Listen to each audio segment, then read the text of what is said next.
Okay, so we're going to look at a couple of examples for function composition or composing functions. This is where you take some function, like x plus 4, and you plug it into another function, right? So if I asked you to find f of 2, you would just go to the f function right here, and you would plug in 2 for x. So 5 times 2 is 10, 10 plus 7 would have been 17. That's easy peasy. Well, we're asked to find f of x plus 4, and it's really the same idea. You're going to go to this function, go to the f function, and replace the variable with x plus 4. That's all you do. So it's going to be 5 parentheses x plus 4 plus 7. All right, I just replaced that x with the x plus 4.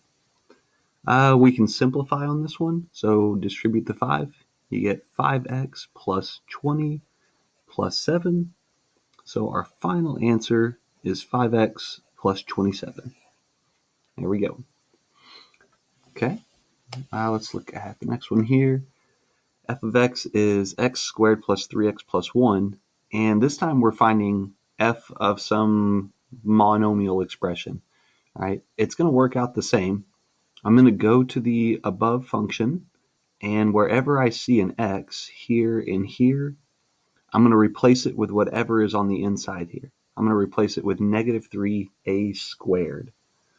So I've got x squared, but I'm going to replace that with negative 3a squared, and then all to the second power.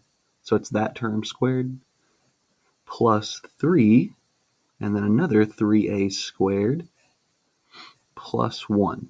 Okay, so hopefully this right here looks pretty similar to that up there. That's the idea. Okay, we can work this out a little bit. We'll distribute this 2 to each term.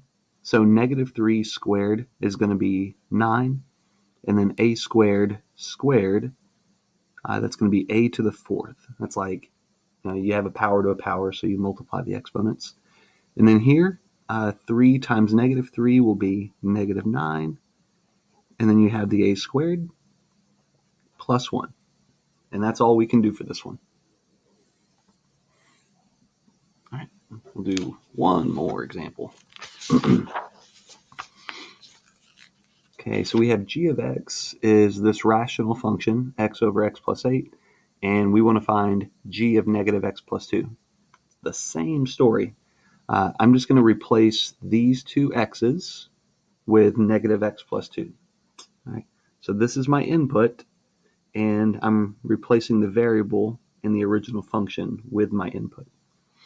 So instead of an x, I'm going to put negative x plus 2 over, and then instead of an x, I'm going to put negative x plus 2. You can wrap that in parentheses, I guess, and then plus 8. All right. We can simplify the bottom just a hair. This would be negative x plus 10. And you can't cancel out any variables. This is as much as you can do. That'd be our answer. So function composition, it's used in like computer science, stuff like that, where you want to take some generic function and plug it into another function, or it's used in translations of functions, which we'll be covering here soon. When we talk about how to translate a function, up, down, left, or right, we're going to have to use function composition for that.